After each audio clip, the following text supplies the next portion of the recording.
Hello అండి, welcome back to our channel. మీరు భోజనం చేసేటప్పుడు ఫోన్ పక్కన పెట్టుకొని చూస్తున్నారా? అయితే మీరు తెలియకుండా ఒక ప్రమాదకరమైన విషయాన్ని తింటున్నట్టే. వినడానికి చేదుగా ఉన్నా ఇది సైన్స్ నిరూపించిన పచ్చి నిజం. మీరు తినేది అన్నం కాదు, మిమ్మల్ని మెల్లగా చంపేసే స్లో పాయిజన్. అసలు భోజనం చేసేటప్పుడు ఫోన్ చూస్తే లోపల ఏం జరుగుతుంది మీకు తెలుసా? మన తాతలు ముత్తాతలు వందల ఏళ్ళు ఎలా బతికారు? మీ ఫోన్ స్క్రీన్ మీద టాయిలెట్ సీట్ కంటే ఎక్కువ బ్యాక్టీరియా ఉందన్న విషయం మీకు తెలుసా? ఈ వీడియోని అస్సలు స్కిప్ చేయకుండా చివరి వరకు చూడండి, ఎందుకంటే మీ ప్రాణాలను కాపాడే జ్ఞానాన్ని ఈరోజు నేను మీకు ఈ వీడియోలో చెప్పబోతున్నాను. Don't miss the video, last వరకు చూడండి. ఒక్కసారి మన పూర్వీకులను తలుచుకోండి.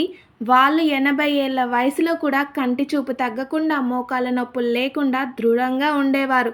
మరి మనం ఇప్పుడు ఎలా ఉన్నామో ఒకసారి ఆలోచించండి. వాళ్ళు ఆహారాన్ని అమృతంలా భావించేవారు. నేల మీద కూర్చొని 2 చేతులతో కలుపుకొని ప్రశాంతమైన మనసు పెట్టి తినేవారు. మరి ప్రస్తుతం మన దౌర్భాగ్యం ఎలా ఉందంటే, మనం కుర్చీల్లో కూర్చొని ఒక చేత్తో ఫోన్ పట్టుకొని మరో చేత్తో యాంత్రికంగా మింగేస్తున్నాం. మీరు ఫోన్ చూస్తూ తినేటప్పుడు మీ మెదడు స్క్రీన్ మీద బిజీగా ఉండడం వల్ల కడుపు నిండింది అనే సంకేతాన్ని గుర్తించదు. దీనివల్ల మీరు తెలియకుండానే 30 నుంచి 40% ఎక్కువ ఆహారం తింటారు. ఇది నేటి కాలంలో వచ్చే అధిక బరువు అంటే ఒబేసిటీ, షుగర్ మరియు బీపీలకి ప్రధాన కారణం. మీరు ఫోన్ చూస్తూ తినేటప్పుడు మీ శరీరంలో ఒక భయంకరమైన ప్రక్రియ జరుగుతుంది. ఆహారాన్ని చూడగానే మన మెదడు నోట్లో లాలాజలం మరియు కడుపులో జీర్ణరసాలని ఉత్పత్తి చేయమని ఆర్డర్ ఇస్తుంది. కానీ మీరు ఫోన్ చూస్తూ తింటుంటే ఆ సంకేతాలు అందవు. ఫలితంగా ఆహారం కడుపులోకి వెళ్ళినా అది సరిగ్గా అరగదు. అరగని ఆహారం కడుపులో కుళ్ళిపోవడం మొదలవుతుంది. దీనివల్లే ఈ రోజుల్లో చిన్న వయసులోనే విపరీతమైన గ్యాస్, ఎసిడిటీ, గ్యాస్ట్రిక్ అల్సర్లు, రకరకాల రోగాలు వస్తున్నాయి. మీరు ఎన్ని మందులు వాడినా ఈ అలవాటు మార్చుకోకపోతే ఈ రోగాలు అసలు తగ్గవు. మరో ఘోరమైన అలవాటు ఏంటంటే, వారం రోజులకు సరిపడా లేదా 2 రోజులకు సరిపడా కూరలు వండి ఫ్రిడ్జ్లో దాచుకోవడం. వండిన ఆహారం 24 గంటలు దాటితే అందులో బాసిల్లస్ సిరియస్ అనే బ్యాక్టీరియా వచ్చి చేరుతుందని మీకు తెలుసా? ఇది ఎంత డేంజర్ అంటే, మీరు దాన్ని మళ్ళీ వేడి చేసిన ఆ బ్యాక్టీరియా విడుదల చేసే టాక్సిన్ అంటే విషం చావదు. ఇది మెల్లమెల్లగా మీ లివర్లని, కిడ్నీలని డ్యామేజ్ చేస్తుంది. పూర్వీకులు ఎప్పుడూ పొయ్యి మీద వండిన వేడి ఆహారాన్ని తినేవారు. అందుకే వాళ్ళు ఎప్పుడూ రోగాల పాలు కాలేదు. భోజనం అయ్యాక బెడ్ మీదకు వెళ్ళిన తర్వాత కూడా ఫోన్ వదలడం లేదా? మన మెదడులో మెలటోనిన్ అనే హార్మోన్ ఉంటుంది. అది మనల్ని ప్రశాంతంగా నిద్రపోయేలా చేస్తుంది.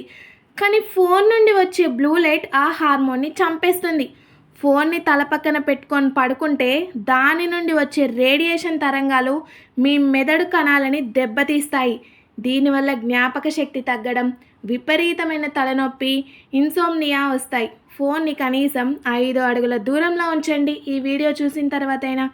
మరి చెప్పిన కదా, వీడియో స్టార్టింగ్లో చెప్పిన షాకింగ్ నిజం ఏంటో తెలుసా అని చెప్పాను కదా.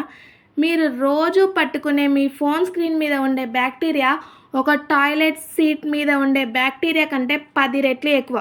మీరు భోజనం చేసేటప్పుడు ఆ ఫోన్ని తాకి అదే చేత్తో అన్నం తింటున్నారంటే మీరు ప్రతిరోజు టాయిలెట్ కంటే మురికిగా ఉన్న వ్యర్థాలని మీ కడుపులోకి పంపిస్తున్నట్టే. ఇప్పటికైనా ఆలోచించండి, మీకు ఫోన్ ముఖ్యమా, మీ ప్రాణం ముఖ్యమా? మనం మళ్ళీ మన పూర్వీకుల్లా ఆరోగ్యంగా మారాలంటే ఈ 3 పనులను వెంటనే చేయండి. మొదటిది, నేల మీద కూర్చొనే తినండి. ఇది మీ జీర్ణ వ్యవస్థను అద్భుతంగా పనిచేయనిస్తుంది. రెండవది, 32 సార్లు నమలండి. ఆహారాన్ని నమిలి నీళ్ళలా మింగాలి. అప్పుడే శరీరానికి పూర్తి శక్తి అందుతుంది. మూడవది, డిజిటల్ డిటాక్స్ అంటే తినేటప్పుడు మరియు నిద్రపోయే గంట ముందు ఫోన్ని అస్సలు ముట్టుకోకండి. మీ ఆరోగ్యం మీ చేతుల్లోనే ఉంది. ఈ వీడియో మీకు నచ్చిందని అనుకుంటున్నాను. నచ్చితే ఒక చిన్న లైక్ చేయండి. అలాగే మీకు తెలిసిన వాళ్ళందరితో షేర్ చేయండి.